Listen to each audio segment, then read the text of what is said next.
కానీ ఈ మధ్య నాకు మనసుకి అత్యంత దగ్గరగా జరిగిన ఒక ఇన్సిడెంట్ మీతో షేర్ చేసుకోవాలనిపిస్తుంది అనమాట. ఎవరో ఒక పొలిటీషియన్, సరే ఎవరికైనా సరే నేను చాలా సాఫ్ట్ టార్గెట్, ఎవరైనా ఏదో మాట అనేసి ఏం పర్వాలేదు. అలాగా ఒక పొలిటీషియన్ నన్ను అకారణంగా, నేను ఇప్పుడు పాలిటిక్స్ చాలా దూరంగా ఉన్నా సరే నా గురించి ఏదో అవాకులు చవాకులు ఆయన పేలినప్పుడు ఆయన మరొక చోటకి ఏదో ఒక ముంపు ప్రాంతానికి ఆయన వెళ్ళటం జరిగింది. అక్కడ ఒక స్త్రీ, ఒక ప్రౌఢ ఆవిడ అది మిడిల్ ఏజ్ ఉంటుందేమో, మిడిల్ ఏజ్. ఆవిడ తను పట్టుకుని నానా మాటలు తిడుతుంటే, నీకు ఎలా మనసు వచ్చింది చిరంజీవిని అనడానికి, అది అని తిడుతుంటే నాకు అనిపించింది, మామూలుగా మన మాస్ ఫ్యాన్ కదా ఆవిడ, చాలా గౌరవప్రదమైన కుటుంబంలో ఉన్నటువంటి మనిషిలాగా అనిపించింది, గృహిణి. ఆవిడ ఎందుకు అంత ఇదిగా మాట్లాడుతుంది, ఆవిడెవరు, ఆవిడ చూస్తుంటే మామూలుగా సినిమా ఫ్యాన్ లాగానో చిరంజీవికి వీరాభిమానంగానో కాదు, ఇంకేదో ఉందంటూ నాకు అనిపించి ఆవిడ గురించి తెలుసుకోవాలని మన జర్నలిస్ట్ సోదరు ఎవరినో పంపించి తెలుసుకోవాలంటే వాళ్ళు చేసినటువంటి ఇంటర్వ్యూలో విజువల్స్ నాకు చూపించారు.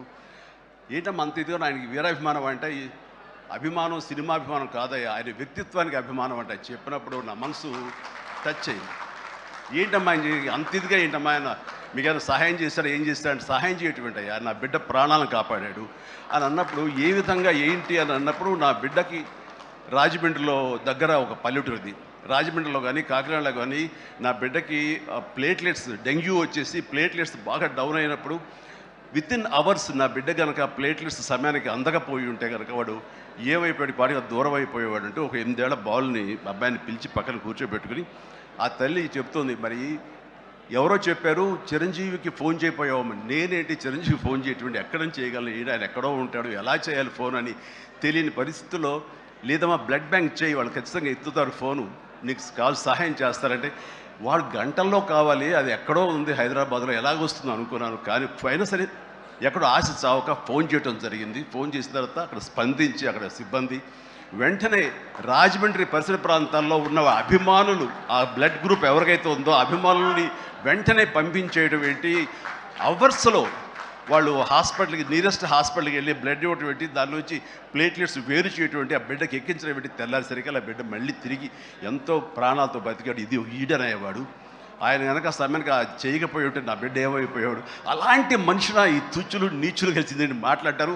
వాడిని నాకు సరిపోలేదు, దగ్గరికి వెళ్ళి ఉంటే ఏమి చేసేదాన్ని చెప్పేసి అప్పుడు అంటుంటే చాలామంది అంటారు, ఎవరిని మిమ్మల్ని ఇలా అటాక్ చేస్తుంటారు సోషల్ మీడియాలో మాట్లాడుతుంటారు, మీరేం మాట్లాడరు ఏంటని. నాకు నేను చేసినటువంటి మంచి కార్యక్రమాలు, నేను పొందినటువంటి ప్రేమ, అభిమానం, ఇదే నాకు రక్షణ కవచం. నేను మాట్లాడక్కర్లా, నేను చేసుకున్న మంచి ఏం మాట్లాడుతున్నట్టు నేను అలాగే అంటుంటాను, ఇది సత్యం. సో ఆ తర్వాత మళ్ళీ ఆ సదరు రాజకీయ నాయకుడు మళ్ళీ ఎక్కడా మాట్లాడేది నాకైతే వినపడలేదు.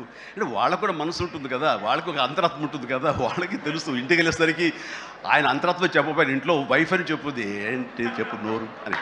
సో ఇలా ఉంటుంది అన్నట్టు వాళ్ళ ఇది. సో మనం మాట్లాడక్కర్లేదు, మనం చేసుకుంటూ వెళ్ళిపోతూ ఉంటే కనుక ఎవరైతే ఇలాంటి రాతలు కానీ చేతలు కానీ మాటలు కానీ అంటారో వాళ్ళకి అదే సమాధానం. అందుకని నేను ఎప్పుడు దేనికి స్పందించను, అవసరం నాకు లేదు. మంచి చేసుకెళ్ళిపోవటమే, ఇలా మంచి చేసేటటువంటి మాలాంటి తమ్ముళ్ళకి నేను సహాయంగా నేను ఉండటమే తప్ప ఇంకోటేం కాదు. అండ్ అనుకూలమైన ఇక థ్యాంక్ యూ. అండ్ ఈ రోజున ఎక్కడ ఇతర దేశాల్లో ఉన్న అభిమానులు కూడాను నా మాటని స్ఫూర్తిగా తీసుకుని వాళ్ళ ఆయా ప్రాంతాల్లో వాళ్ళు బ్లడ్ డొనేషన్స్ చేస్తూ ఈ రోజున నా పేరు, నాకు మంచి పేరు, మరింత మంచి పేరు వచ్చేలాగా నేను గర్వపడే విధంగా వాళ్ళు చేసేటువంటి బెడ్ డ్రైవ్స్కి వాళ్ళు ఎక్కడో సరే, ఏ ప్రాంతంలో ఉన్నా సరే, ప్రతి ఒక్కరికి నేను ఎప్పుడు కృతజ్ఞతతోటి నేను నా మనస్ఫూర్తిగా నా అభిమానాలు తెలియజేస్తూ ఉంటాను. నాకు ఈ అవకాశం ఇచ్చారు ఇక్కడికి రావడానికి, మా బ్రదర్కి. ఆయన చేసిన కార్యక్రమాలు ఎన్నెన్నో చూస్తూనే ఉన్నాము. అండ్ దానికి ధీటుగా ఎవరు నిలబడలేరు. అలాగే నిరంతరంగా వాళ్ళ నాన్నగారికి నివాళులు అర్పించే విధంగా ఇది సెంటనరీ ఇయర్. సో 100 సంవత్సరాల ఇది ఆయనకి నివాళులు అర్పించేలాగా ఆయన గర్వపడి కొడుకుని చూసుకుని ఎక్కడో సరే గర్వపడే స్థాయికి ఆయన సహాయ కార్యక్రమాలు చేయటం అన్నది ఆయనకి ఇచ్చేటువంటి గొప్ప నివాళి.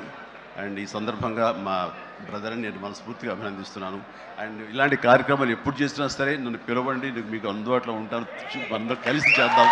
అండ్ ఫ్యూచర్లో మీరు ఎక్కడ ఏం చేసినా సరే మంచి కార్యక్రమాలు నాకు అవకాశం ఇవ్వండి. మీతోనే ఉంటాను. And thank you everybody. నమస్తే. Thank you.